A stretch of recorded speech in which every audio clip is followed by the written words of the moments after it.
Саламатсыңарбы балдар? Бүгүнкү сабагыбыздын темасы квадрат жана башка фигуралар. Параллелепипеддин беттеринин аянты.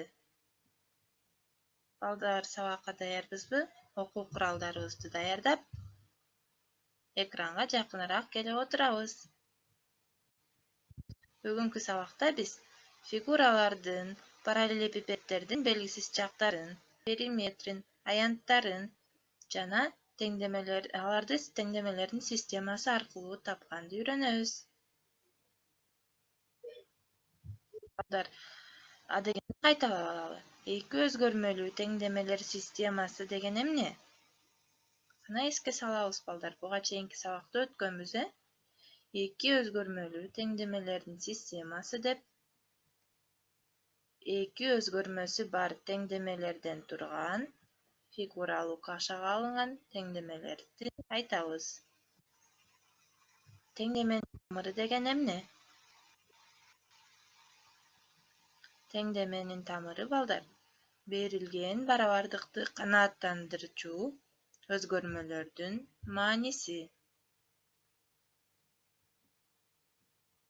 Эсибизге салдыкпы балдар? Анда эстесек, сабагыбызды уланталы. Бүгүнкү маанайыбыз кандай балдар? Жакшыбы? Баарыңарга жагымдуу маанай каалайм. Кутмандуу күнүңөр менен. Сабагыбыз көңүлдүү улансын, балдар?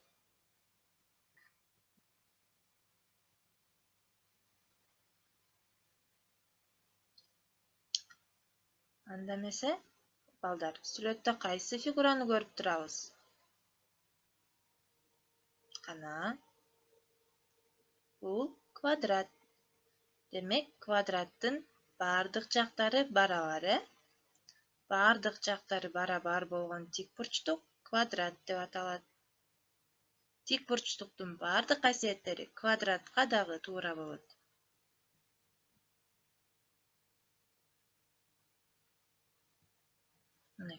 Квадраттын баардык жактары барабар болгон үчүн биз баардык жагын А деп алсак дагы болот экен. Квадрат тик бурчтуктун бир түрү болгондуктан, тик бурчтуктун аянты, периметри кандай табылса, квадраттыкы дагы ошондой табылат. Кана балдар, тик бурчтуктун периметрин кантип табабыз биз? Туура, тик бурчтуктун периметри бул баардык жактарынын суммасы, ал эми аянтычы? Тик бурчтуктун аянты ал узуну менен туурасынын көбөйтүндүсүнө барабар, Демек, квадраттын баардык жактары барабар болгондуктан, жагын А деп алсак, көп бурчтуктун периметри анын жактарынын суммасы менен аныкталарын билебиз, Анда эмесе карайлы балдар. Демек, мындан квадраттын периметри А кошулган Ага барабар экен. Же болбосо бул жерде жалаң окшош кошулуучулар болуп жатат.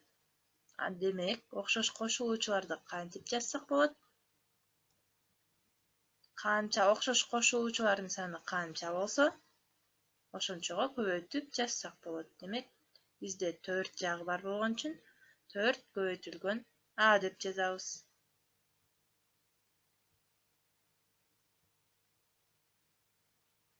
Балдар, аныктамаларды, керектүү формулаларды өзүбүзгө жазып алабыз,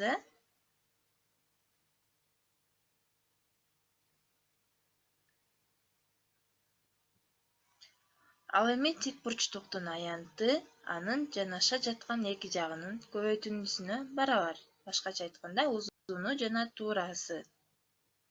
С барабар А көбөйтүлгөн Б бул тик бурчтуктун аянтынын формуласы, биз билебиз, А биздин учурда берилген квадраттын жактары барабар болгон үчүн А көбөйтүлгөн А десек болот.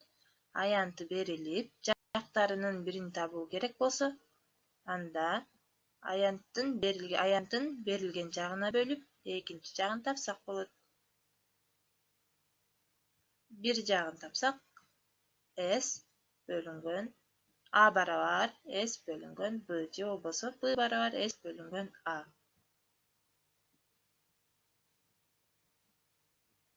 Анда эмесе, мисалдарды карайлы. Тик бурчтуу жалпак темирдин периметри 112 см. Негизи бийиктигинен 14 сантиметрге чоң. Бул темирден кесип алууга мүмкүн болгон эң чоң квадраттын аянты канчага барабар дейт. Демек, жалпак темирдин негизинин узундугун А деп белгилесек, бийиктигин H деп белгилейли. Анда периметрдин формуласы боюнча 2 көбөйтүлгөн кашан ичинде А кошулган H барабар 112. Ал эми А кемитилген H бул негизи бийиктигинен 14 сантиметрге чоң деп атат. Ошондуктан А кемитилген H барабар 14. Берилген ушундай теңдемелердин системасын алдык. Экинчи теңдемеден А өзгөрмөсүн H өзгөрмөсү аркылуу туюнтуп алалы. Анда А барабар 14 кошулган H болот. Аны биринчи теңдемедеги A'нын ордуна алып барып койсок, 2 кашанын ичинде 14 кошулган H барабар 112 болот. Бул жерден туюнтманы теңдемени жөнөкөйлөтүп 112-ни 2-ге бөлөбүз. Ал эми кашанын ичинде 14 кошулган 2H барабар 112-ни 2-ге бөлсөк 56 болот. 14-тү дагы алып өтөбүз. 14-тү алып өтүш үчүн 56-дан 14-тү кемитебиз. 42 болот, балдар. Демек, 2H барабар 42 деген теңдеме келип чыкты. Бул жерден H'ты табыш үчүн 42-ни 2-ге бөлөбүз. Демек, H барабар 21 болот. Демек, H'ты экинчи теңдеменин ордуна алып барып койсок, А барабар 14 кошулган 21 барабар 35. Демек, жалпак темирдин бийиктиги 21 жана узундугу 35 сантиметр экен. Ал эми аянты эң чоң болгон квадрат жагы 21 сантиметр болгон учуру болот. Ал эми анын аянтын тапсак, 21 көбөйтүлгөн 21 барабар 441 сантиметр квадрат.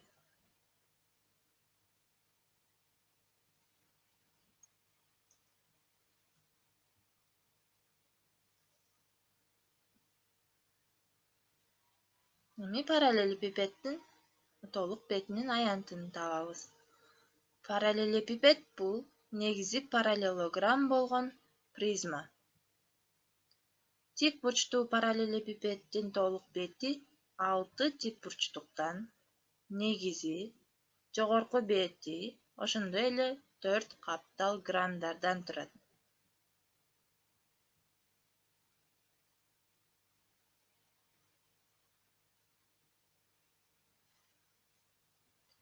Параллелепипеддин ар бир жагынын аянтын тик бурчтуктун аянтын тапканда эле табабыз. Каптал бетинин аянтын табуу үчүн бир гранынын аянтын табып, аны 4-кө көбөйтсөк, толук каптал бетинин аянты келип чыгат. Ал эми толук бетинин аянтын табуу үчүн каптал бетинин аянтына негиздеринин аянттарынын суммасын кошобуз. Негизи менен, балдар, параллелепипедде көрүп турасыңар, А, Б, С, Д негизи, Е, Ф, Ж, H бул жогорку бети экөө барабар болот. Демек, А, Б жагын А деп алсак, А, Б, Д, С, Е, Ф жана Ж, H жактары бири-бирине барабар. Б, С жагын Б деп алалы. Б, С жагына А, Д, Ф, Ж, Е, H жактары барабар. Ал эми бийиктигин С деп алсак, А, Е, Б, Ф, Д, H, С, Ж жактары бири-бирине барабар болот.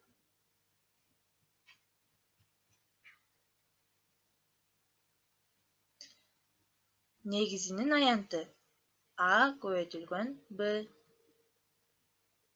Тик бурчтуктун аянтын тапкандай эле экен, балдар.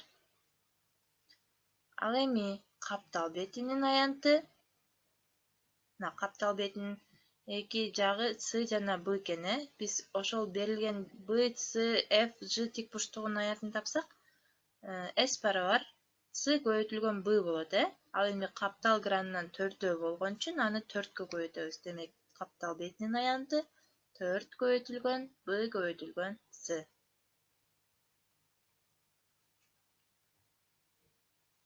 Толук бетинин аянты 2 SN, башкача айтканда негизи, кошулган S каптал бетинин аянты.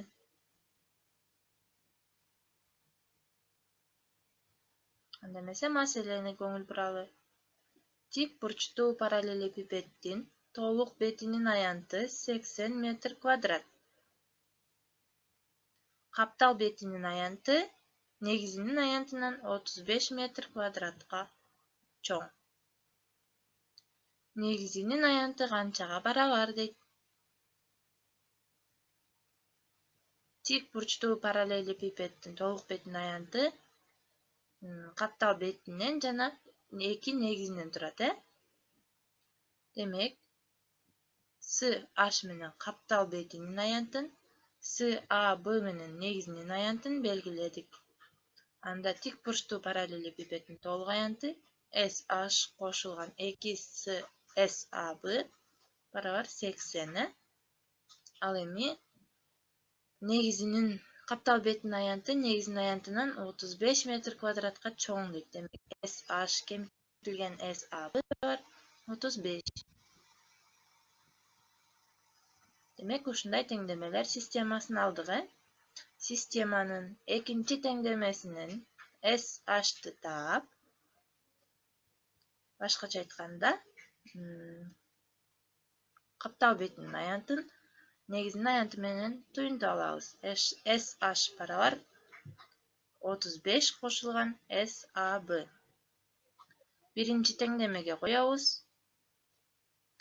SH кошулган 2SAB барабар 35 кошулган SAB кошулган 2SAB барабар 80 алдык. Эми топтоштурабыз берилген теңдемени. 35 3SAB барабар 45. 80ден 35ти кемитебиз. Бул жерден SAB'ны табыш үчүн 45ти 3кө бөлөбүз. Андан каптал бетинин негизинин аянты 15 экендигин таптык. Ал эми SH бөлүнгөн SH барабар 35 кошулган SAB.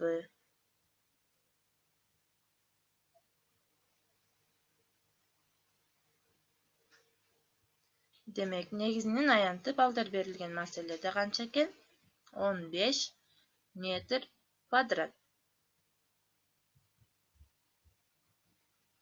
Бардыгын шашпай, көңүл коюп карайбыз. Эске салабыз, же болбосо жазып алабыз.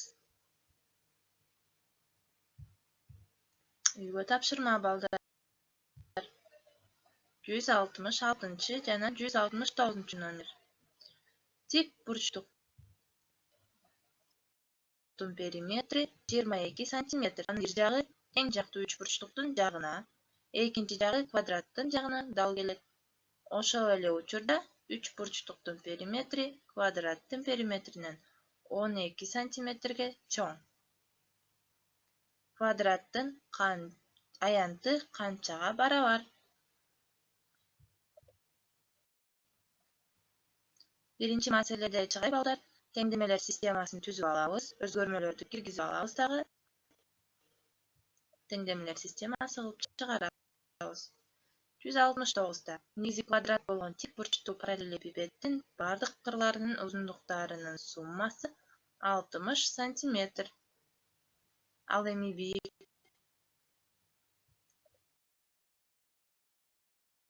негизинин жагынан 3 параллелепипеддин бийиктиги канчага барабар? Бул жерден дагы балдар өзгөрмө киргизебиз.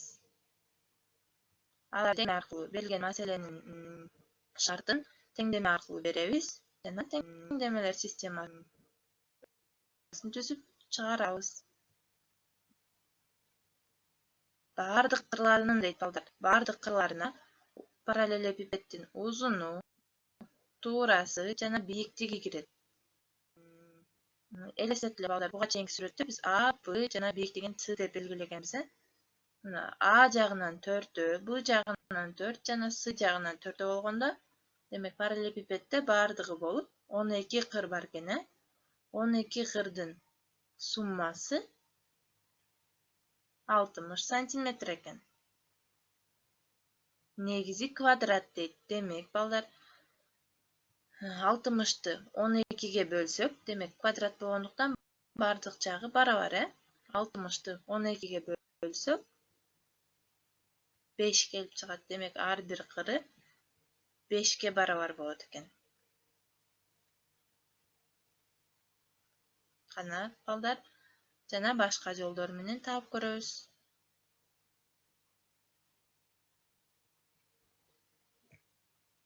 Азаматсыңар балдар.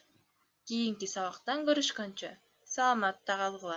Бүгүнкү күнүңөр көңүлдүү улансын. Бардыгыңарга ийгилик.